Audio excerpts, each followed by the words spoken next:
Failed London Mayor Sadiq Khan's reign at City Hall has seen the once great capital plunged into a lawless hellhole in just 7 short years.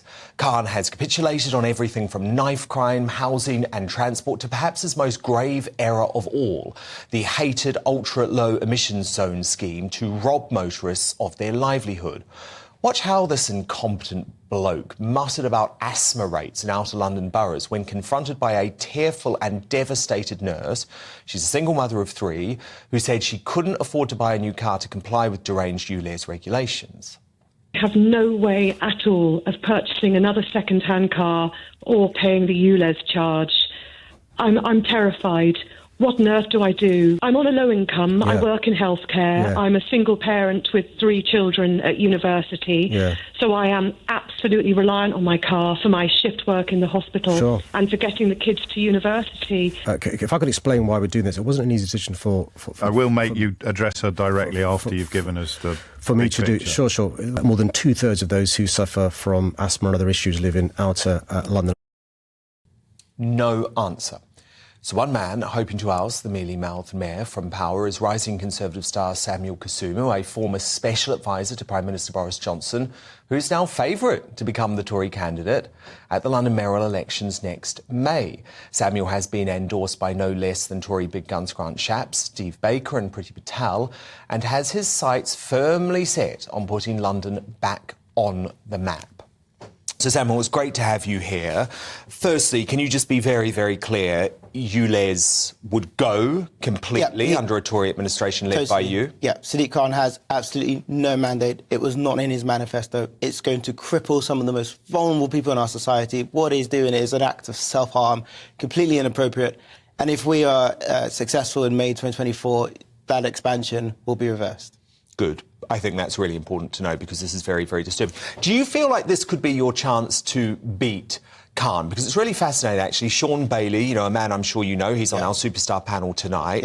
I backed him very strongly during the last campaign, but what the problem was is that lots of the Tory big guns didn't actually believe that it was possible to beat Khan. Now, in the end, Sean came very, very close without much support from the party hierarchy. So do you believe because of ULEZ, you actually can beat Khan? Is he beatable? Because London, you have to admit, is now a Labour city through and through. Well, look, firstly, I think it's possible, not just because of ULEZ, but also because of how Sean blazed the trail last time.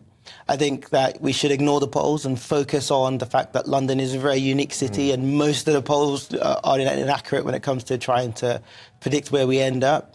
But listen, everybody in the party knows that for us to form a really strong foundation, setting us up for the general election, London needs to be one of the things that we win come May 2024. Indeed. Now, you're a very patriotic guy, aren't you? London, born and bred. I think you spent a few years away in Nigeria, was it, when you were growing up? Yeah, about 6 months when I was 6, went to Nigeria. But besides that, born in Paddington, raised in Barnet. London, born and bred. You've had quite a tough upbringing, your faith very important to you.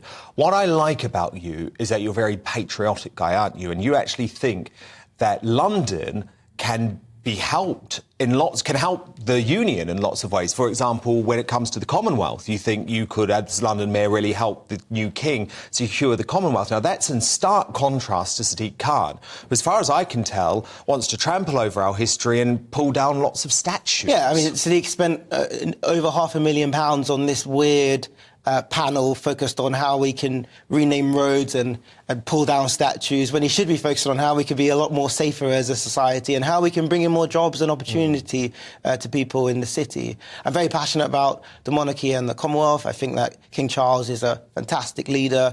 And I'm not just saying it because he's king. I'm saying it because I've seen the work he's done through the Prince's Trust, the British Asian Trust, to transform lives. So he means what he says and he says what he does. I think it's great you're patriotic because actually I think London is really patriotic and I think that's when Khan really misses the point. Yeah, and also when you look at London, yes, it's very diverse. A lot of people living in London have, I guess, clear links to the Commonwealth, 56 nations, 2.65 billion people across the world. That is a huge market, a huge opportunity to take on things like Russia, Russian aggression, and also the rise of China through the Commonwealth. What about crime? It's out of control in London. Sadiq Khan has also lost control of the Met. What would you do? Yeah, my issue with Sadiq is he spends a lot of time blaming the Met when he's responsible for the Met.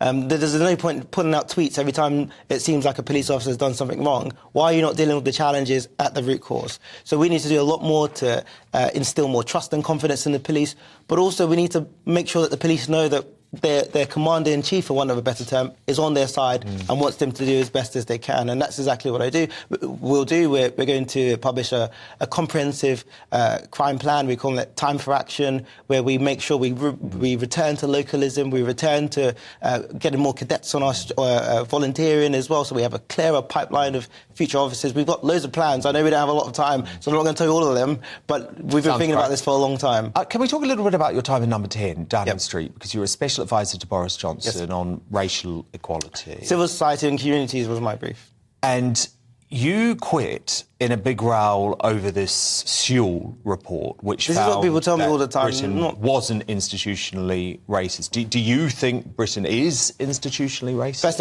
I left before the report was published. Yes. I did not see the report before it was published. I read the report, I think, the summer, so many months after I had left. So just to be clear, because this is a narrative that I understand was in papers, but when you're a former special advisor, you can't just go and talk to a newspaper for an extended period of time. Well, at least you're not supposed to, right?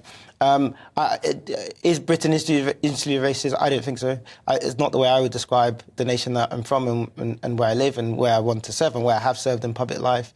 I do think there are challenges. Yes, racism still exists. Yes, inequality still exists. But we have to find practical solutions. That's what I've done since I've been a young person, working with people, even like Sean Bailey when I was a young person. He was a huge role model for me. And that's what I'll continue to do, hopefully, as Mayor of London. And it's interesting, isn't it? Because lots of people assume that if you're a young black man growing up in London, you would be aligned to the Labour Party. So when did you realise that you were a Conservative, and did you have to take a lot of flack from your peer group as a result of your political... So it's a really good question. So I grew up in church, so I grew up with socially conservative values that were instilled into me, this idea of having personal responsibility, this idea of the strength of having a family unit, making sure that you're able to be someone that has respect as you walk through public life, and serving was the most important foundation. And I suppose I got involved in the student movement. So West Streeton was the National Union of Students president, Valavi Ribeiro-Addy was Black Students Officer, so a lot of folks who are now in the Labour movement. But I felt like, though I was passionate about the things that they were passionate about, I just couldn't align myself with how they were responding to some of those things that they called injustices at the time. I felt like there must be another way. So I looked at the Tory party, and it was a party that sounded more like me, but perhaps didn't look as much like me as I would have liked. And I looked at that as a really interesting challenge. And so I joined, and part of the things I've been doing since I've been a member of the party is supporting the party and broadening its appeal. And as we look to London, that's exactly some of the sciences that I'm going to have to bring to the table if we're going to win. Brilliant stuff. Well, look, big endorsements so far with Grant Shapps, Steve Baker and Priti Patel, but I know it's a long road, isn't it? It's a big battle, but we're going to be following it closely, so it's really, really good to speak to you. That's Samuel Kasumu, former Special Advisor to Boris Johnson, currently the favourite to take on Sadiq Khan as the Tory London mayoral candidate.